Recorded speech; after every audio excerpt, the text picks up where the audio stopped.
Hello friends, चला तर मग मधाविषयी माहिती जाणून घेऊया. मध आयुर्वेदामध्ये अतिशय गुणकारी मानला आहे. मध जीवाणुरोधक आणि बुरशीरोधक आहे आणि म्हणूनच तो त्वचेच्या उपचारांमध्ये वापरला जातो. त्याचबरोबर बरे अल्सरसाठीही वापरला जातो. 2. मध हा कफ दोषावर रामबाण उपाय म्हणून वापरला जातो. मध फुफ्फुसे, घसा आणि नाकातील कफ साफ करतो, मोकळा करतो. त्यामधून शरीरात पसरणाऱ्या जीवाणूंना रोखतो. 3. मध हा ओजस या औषधांच्या प्रकारात गणला जातो. याचा अर्थ मध ओज वाढवणारा आहे. मधाच्या अशा अनेक गुणवैशिष्ट्यामुळेच तो च्यवनप्राशमध्ये सुद्धा वापरला गेला आहे. 4. ब्लड प्रेशरचा त्रास असताना 2 चमचे मध व 1 चमचा लिंबू रस मिक्स करून सकाळ संध्याकाळ घेतल्यास आराम पडतो. 5. दुधात मध मिसळून प्यायल्याने गाढ व शांत झोप लागते. 6. वारंवार खोकला येत असल्यास 5 ग्रॅम मध 4 वेळा घेतल्यास आराम पडतो. 7. जुनाट खोकला असल्यास आल्याचा रस अर्धा चमचा अधिक अडुळसा पत्त्याचा रस 1 चमचा मध 1 चमचा पाण्यासोबत घ्यावे.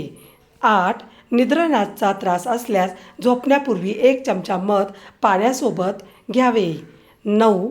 लिंबू रस व मध पाण्यात मिसळून केसांना लावल्यास केसांचा रुक्षपणा कमी होतो. 10.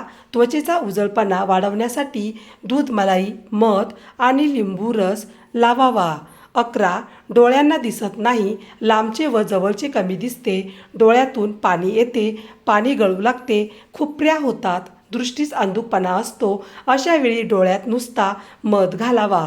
अगर सुकरी हिरडा मधात उगाळून घालावा. यामुळे सर्व दृष्टीदोष नाहीसे होतात. दृष्टी फार लवकर सुधारते. 12. सारखी अंगास खाज सुटते, गांधी उठतात, खरबरीत होते, त्वचेवर पांढरेपणा उत्पन्न होतो, त्वचेची आग होते. अशा वेळी मध रोज घेणे हितकारक आहे. रोज वयोमानाप्रमाणे 1 ते 2 तोळे मध व पाणी एकत्र करून घ्यावे. अंगकाठी सतेज होते. 13. श्वासामुळे सारखा लागणारा दम, कफामुळे सारखा येणारा खोकला, खोकून पोटात दुखू लागते, कंबर वागते, एक प्रकारची तोंडावर सूज येते, सारखा कफ पडतो. अशा वेळी मध, अगर, त्रिफळा चूर्ण व मध एकत्र करून घ्यावे. 14. काही खाल्ले तरी वांती होणे अशी सवय अनेकांना असते, म्हणून अन्न पचत नाही, त्यामुळे भूक चांगली नसते, वांती होईल या भीतीने अन्नद्वेष, त्यामुळे निरुत्साह उत्पन्न होतो. यावेळी मधाचा वापर अन्नात अवश्य करावा, त्यामुळे वांती होण्याची प्रवृत्ती कमी होते. 15. लहान बालके, मोठी माणसे कोणासही कृमी होण्याची प्रवृत्ती असते. त्यांच्या शरीरात कृमीमुळे अन्नद्वेष उत्पन्न झालेला असतो. यावेळी मध घेत जावा. गॅस होणाऱ्यास मध व लिंबू रोज द्या. ज्या व्यक्तींना गॅसेस होतात अशी तक्रार असते, भूक लागत नाही, उत्साह नसतो, काम करण्याची इच्छा नसते, कोणत्याही कामास कंटाळा येतो, नेहमी निरुत्साही वाटते, अशांनी रोज लिंबू रस, 1 लिंबाचा व मध एकत्र करून ते मिश्रण रोज सकाळी काही खाण्यापूर्वी घेत जावे. 16. खोकल्याचा, दम्याचा त्रास ज्या व्यक्तींना होत असतो त्यांनी मधाचा वापर आपल्या आहारात सतत करावा. त्यामुळे कफाचा जोर कमी होतो व अंगात उत्साह येतो. 17. मध हा काही आजार असला, आपणास कोणत्या तरी गोष्टीपासून उपद्रव होत असला तरच घ्यावा असे नाही. चांगल्या व्यक्तींनी सुद्धा मधाचा वापर करावा, कारण मध हा आयुष्यवर्धक व वीर्यवर्धक आहे. त्यामुळे आरोग्य संपन्न होण्यासाठी तो शरीरास उपयोगी आहे. 18. रोज सकाळी 1 पेलाभर थंड पाणी व चहाचे 2 चमचे मध एकत्र करून चांगले एकजीव करून घेणे. त्यामुळे पोटाचे विकार बरे होतात.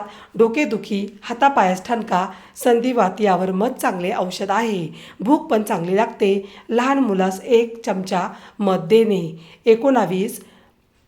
मध कधीही गरम पदार्थांसोबत घेऊ नये, कधीही तापवू नये, त्याला गरम करू नये, कधीही उष्ण ठिकाणी, जसे गॅसची शेगडी ऊन पडते अशा जागेवर ठेवू नये. थोडक्यात ते गरम होईल, तापेल अशा ठिकाणी ठेवू नये. 20.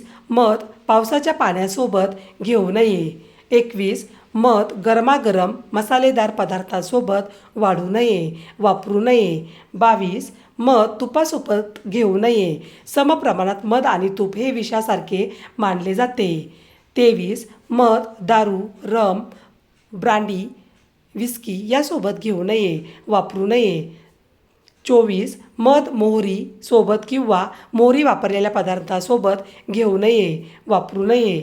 25. मध तापवलं असता किंवा वरील पदार्थासोबत वापरला तर त्याचे विघटक होऊन त्यात विषारी घटक तयार होतात. या विषारी पदार्थामुळे हा उपचारांसाठी अतिशय क्लिष्ट मानला गेलेला दोष तयार होतो. आयुर्वेदात आमला सर्व रोगांची जननी मानली जाते. म्हणून कधीही वर सांगितलेल्या पदार्थांसोबत अथवा गरम करून मध घेऊ नये. 26. मध कोमट पाण्यात घेतला तर चालतो, परंतु उकळलेल्या पाण्यासोबत मध कधीही घेऊ नये. 104 फॅरेनहाइट तापमानावर मधात दोष विषारी द्रव्य बनणे सुरू होते.